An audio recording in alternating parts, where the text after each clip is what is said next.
الشيطان الرجيم. بسم الله الرحمن الرحيم. وله الجوار المنشآت في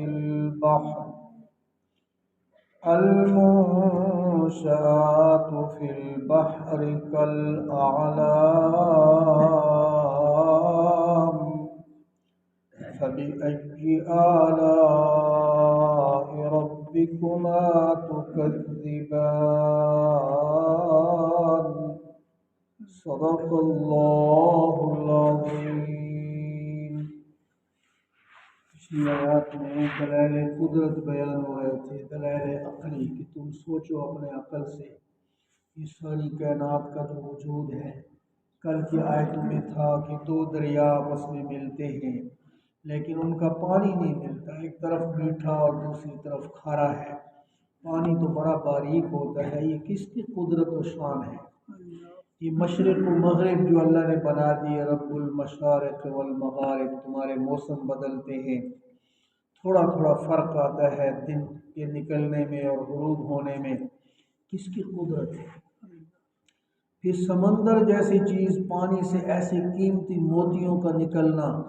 تم زیورات بناتے ہو زیب و زینت کے لیے جو بادشاہوں کے خزانوں میں پڑے ہوتے ہیں. بتاؤ نا یہ اللہ کی قدرت ہے کہ نہیں؟ اور وہ موتی کس سے بنتا ہے؟ بارش کے پانی کے قطرے سے. فرمایا وَلَهُ الْجَوَارِ الْمُنشَآتُ فِي الْبَحْرِ.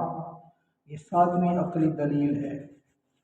وہی اللہ، اسی کی قدرت و طاقت ہے. یہ بلند و بالا بحری جہاز، جوار بڑی کشتیوں کو کہتے ہیں. المنشآت جو بہت بلند، وہ بحری جہاز جو کروڑوں ٹن وزن اٹھاتے ہیں. اب دیکھو نا، بحری بیڑا فلاں کا آ گیا جس کے اوپر کئی جہاز اترتے ہیں، کتنا عملہ ہوتا ہے. وہ پورا ایک میدان ہے، کروڑوں اربوں ٹن یہ وزن. پانی تو کچھ اٹھا نہیں سکتا. اب اس میں ایک بٹا، ایک پتھر تھوڑا چھوٹا سا ڈالے تو ڈوب جاتا ہے. کس نے ان کو اللہ کی قدرت سے، اور کئی بحری جہاز ڈوبے بھی ہیں. جب اللہ چاہتے ہیں تو ڈبا دیتے ہیں، جیسے گاڑیاں چل رہی ہیں. جب اللہ چاہتے ہیں تو ڈرائیور کا کمال نہیں ہے.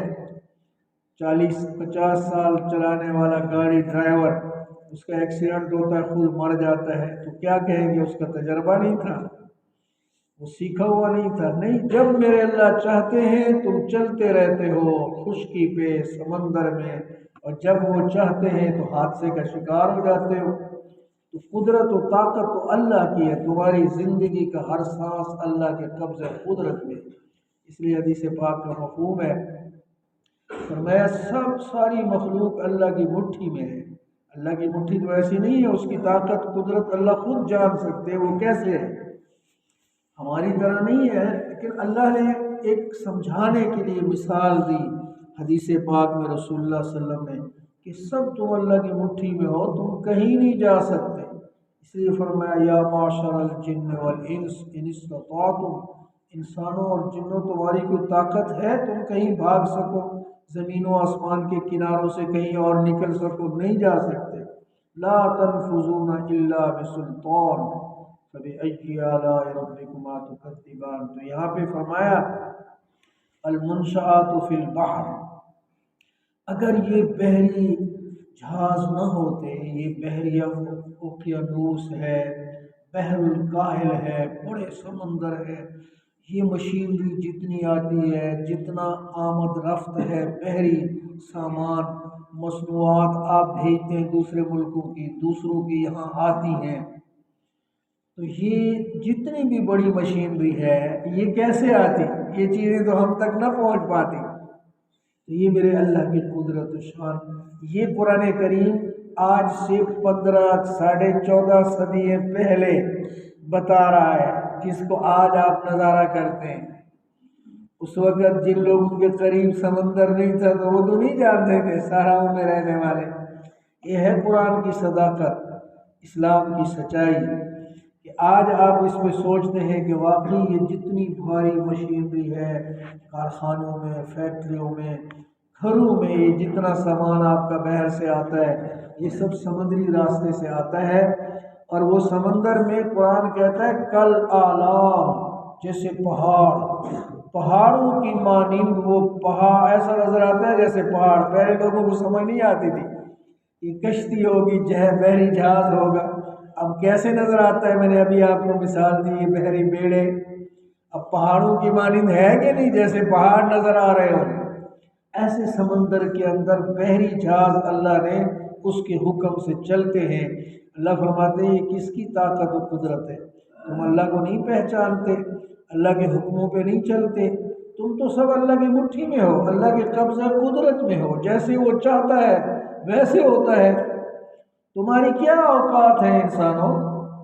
یہ جو اگر عقل دی ہے نا اس کو بنانے کی، دوسری جگہ قرآن کہتا ہے وَحَمَلْنَاهُ فِي الْبَحْرِ وَدُسُرْ، سورہ قمر میں گزرا کہ حضرت نوح علیہ السلام کے بحری جہاز کو ہم نے اٹھایا، وہ جو کیل لگے ہوئے تھے، یہ تخت اور کیل، سات الواح و دسر، جس میں تختے اور کیل، اس وقت تو یہ آرے اور یہ چیزیں نہیں تھیں، وہ اللہ کی قدرت سے کیسے بنا؟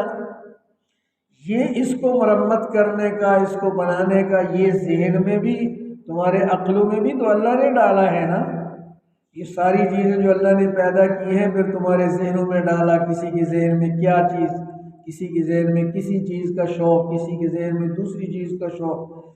یہ نہیں ہے ایک بندہ جوتے بناتا ہے تو ایک کپڑے بناتا ہے، ایک آپ کے گرم کپڑے بناتا ہے تو آپ کے جسم کی صحت کے لیے دوسرا دوائیاں بناتا ہے۔ یہ ہر ایک کے ذہن میں یہ چیزیں ڈالنا کہ تو یہ کر، تو یہ کر، یہ کس کی قدرت ہے؟ بھائی گھر میں 4 بھائی ہیں، ہر ایک کا رجحان اپنا ہے، ہر ایک کا ذہن اپنی چیزوں پہ چلتا ہے، تو یہ کس کی قدرت ہے؟ کون یہ ذہن میں ڈالتا ہے؟ یہ اللہ ہے۔ اس لیے اللہ فرماتے ہیں فَبِأَيِّ آلَاءِ رَبِّكُمَا تُكَذِّبَانِ، تم اپنے رب کی کن کن نعمتوں کو، کون کون سی نعمتوں کو جھٹلاؤ گے؟ یہ اللہ کی نعمتیں ہیں، ان کا شکر ادا کرو، ان کو جھٹلاؤ نہیں۔